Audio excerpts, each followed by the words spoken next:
Hey guys, it's Alex, All Day Cards.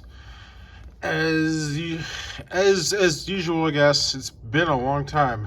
I haven't been making videos and doing so much of that anymore, but I'm still picking up cards. I got a stack. I kind of always keep my stack of things that I get to share with those of you who are interested when it happens. But yeah, it's few and far between lately. But hope everyone's good.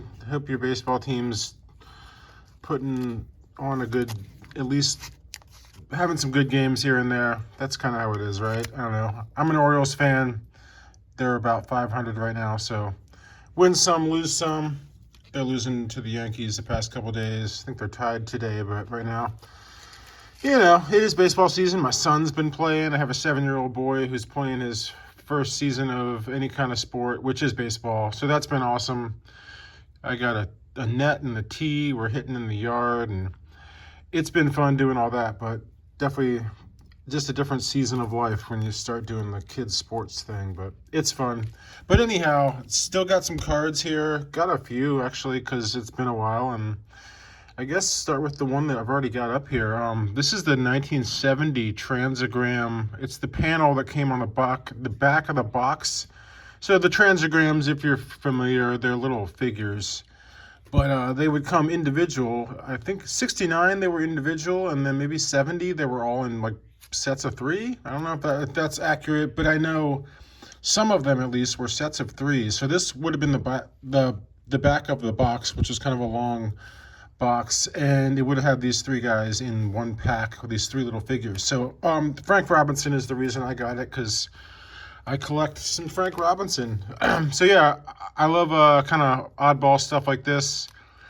Box panels, bazooka stuff, food and beverage. Love all the vintage oddball stuff for Frank and Brooks Robinson. So yeah, this one was reasonably priced, kind of unique. Really don't see the whole panel that much. And yeah, the Transagrams are just kind of unique, interesting. I wouldn't mind having the 69, like having the figure of him with essentially the same card on the 69 70s. The card looks the same. It's just some are on the back of a single box, single player, and then some are three. So anyhow, so that's for my Frank Robinson collection. I guess speaking of Frank Robinson collection, I need two. I was just kind of realizing recently that to finish his complete run of Topps cards, at least, I needed the 72 high number, the traded one, which I still need, and then the 73, which is this, so yeah, just one that I had never gotten. The horizontal photo of him with the airbrushed, or he's on the Dodgers. Well, yeah, it says Angels, but the picture looks like he went from like Orioles to Dodgers to Angels all super quick. So the photos are all, yeah, you know how Topps did it back in the day. So yeah, 72. He was on, well, I guess it would have been 71. Went from Orioles to Dodgers really briefly, and then this is a 73 where it says Angels, but clearly the Dodgers uniform. But yeah, it's an SGC 7. It was real cheap. This is a card that there are plenty of, and so yeah, it was one that I just never got because it was like, I can get it anytime. Because again, it's a 73 Frank Robinson. But there you go, kind of cool horizontal photo. I guess let me go to, it's more newer stuff, which vintage baseball is kind of my main thing, but I do like a little bit of 90s stuff, and I really don't buy packs anymore just because I kind of got just sort of like, I don't know, modern cards are just kind of not really that interesting to me for the most part, but I do like buying modern cards here and there just to have something like kind of different to collect, and I like refractors and shiny things a little bit. So one issue I have with modern cards is just that, like, I don't know, I feel like if you just invest in, or to even just not invest, but like you put your money into any player that you might like who's on your team, they're only there for a couple years and then they leave anyway, because that's just how it is now. But like, so actually, one reason I got a couple modern cards is because the Orioles signed this guy. I guess we'll just go ahead and... So Samuel Basallo, he was one of the top prospects, and they kind of like out of nowhere signed him for 8 years. As of last year, they signed him, they gave him a really long contract. So good or bad, they've kind of committed to him. So I figured it was just like, he's a good player where I can at least pick up a couple modern cards just because I at least know he's going to be around a while. So Rutschman, he's a catcher. So Rutschman is a catcher, and he's great. He's having a really good year, actually. But him and Gunnar Henderson, like, I would love to be all in on them, but I feel like they are just going to go get paid a lot more money somewhere else. So this, so I'm just kind of hesitant to buy a lot of cards of players these days because, home team collecting people that I like and I watch it's fun, and then they leave, and it's like, oh. But anyhow, this is the Heritage the Chrome Refractor Heritage, which they used to be numbered, but they're not anymore. They're kind of a more common and just a parallel. So that's just a cheapo. And then his Topps Gold. So this is just regular Topps. The golds, though, gold parallel, the ones that are always numbered to the year. So 2026. So yeah, the Topps Gold rookie. I like the Topps Golds. I think they're cool. I buy them for pretty much everybody. Here's another parallel Topps, whatever this is called, Yellow Shimmer maybe. It's at something, $3.99. Yeah, the parallels and all that stuff, like just looking at modern cards is like, it's kind of crazy how they're doing it these days. But I say that, and then I'm like, I buy stuff like this, which is nothing crazy, but I'm a big fan of 91 Topps because that's kind of like when I was like, what was I? I was 12 years old or something. So it was right in the heart of the collecting era for me in the good old days of collecting cards, 1991. But this is kind of whatever, the Moj, I don't know. It's the orange parallel of the 91 inserts. So it's out of 25, but I really like the orange color match with Orioles stuff. It's just cool. I like 91 Topps. I like shiny parallels. It's just a bit crazy with them these days, but it's out of 25, and it was like pretty well priced. It wasn't anything crazy, but yeah. So I got a couple Sam Basallos. Hopefully he looks pretty good. Hopefully he'll work out and be respectable for a while. I still got some more, guys. I got some other random stuff that I've been getting, so check it out. Like I said, I like Topps Golds cards. So this is a Max Scherzer second year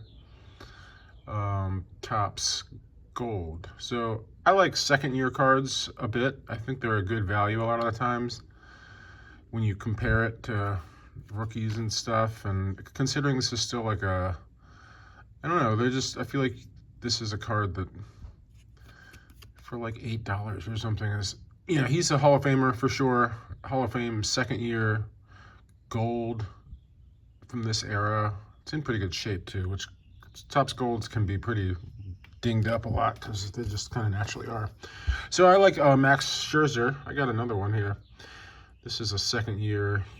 You recognize the picture from his rookie card, but this is their Topps Heritage, the Chrome Refractor second year. So of the 60 design, which is super cool, super shiny, numbered out as something.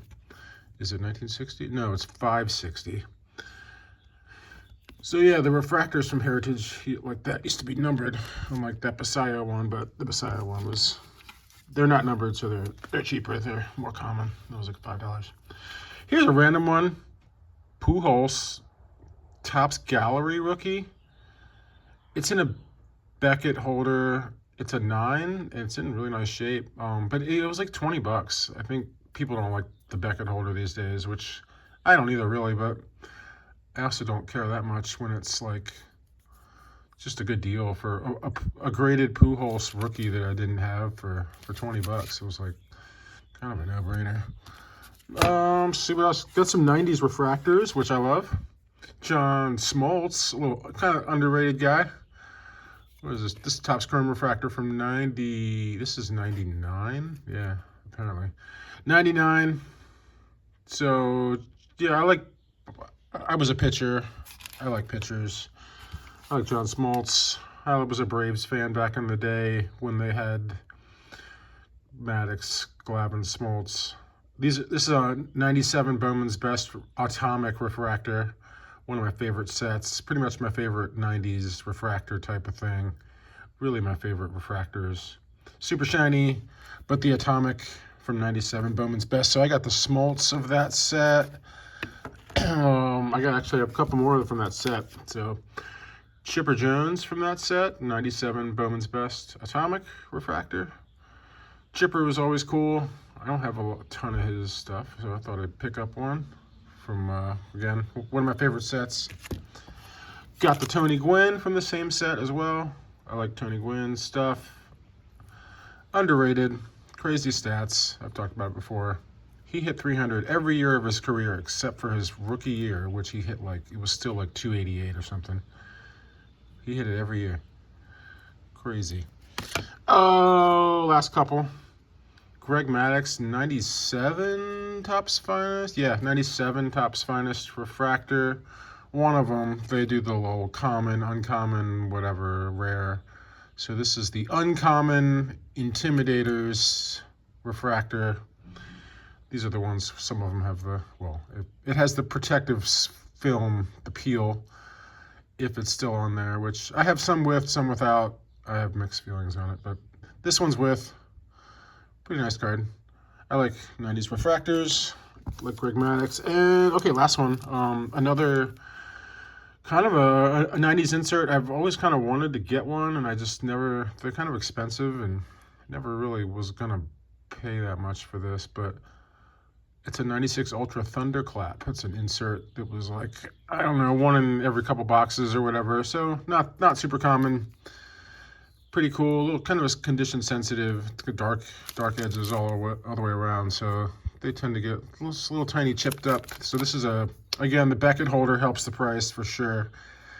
Beckett 8.5, I don't know, whatever. It's got the subgrades, whatever. It looks pretty good. Got a couple little white marks on the edges, so it was reasonably priced and a card that I kind of had wanted to add for a long time, but just wasn't really wanting to spend $100 or whatever on a card like this, so I got it for like half that. But yeah, guys, that's my stuff that's been piling up. I hope you like it. Yeah, happy baseball season. Hope you guys are finding stuff to collect, because there is a bit of a price, I don't know, bubble, whatever you want to call it, but a lot of the vintage things that I would normally be buying is just kind of doesn't make sense right now, so you got to zag when people are zigging or whatever, and this stuff is my way of zagging while everyone else is zigging. You know what I'm saying? Picking up the things that I like that not everyone else cares too much about, at least right now, until Sam Basayo wins MVP, which he probably won't, but hopefully he'll turn out to be a decent player and give me somebody to collect for the next at least 7 years, I guess, because, yeah, like I said, they signed him for a long time. We went to the game last week, to the Orioles game, Little League Day, so Little Leaguers you show up early, they get to parade around on the field, high-five a couple players, then we had the game after. It was a little cold, but it was a good day, so good stuff. Got to see at least a couple homers. The O's lost, but I got to see Gunnar hit a home run, and actually Basayo, I believe, hit one too. So good stuff, guys. Let me know what you think. Take it easy. Bye.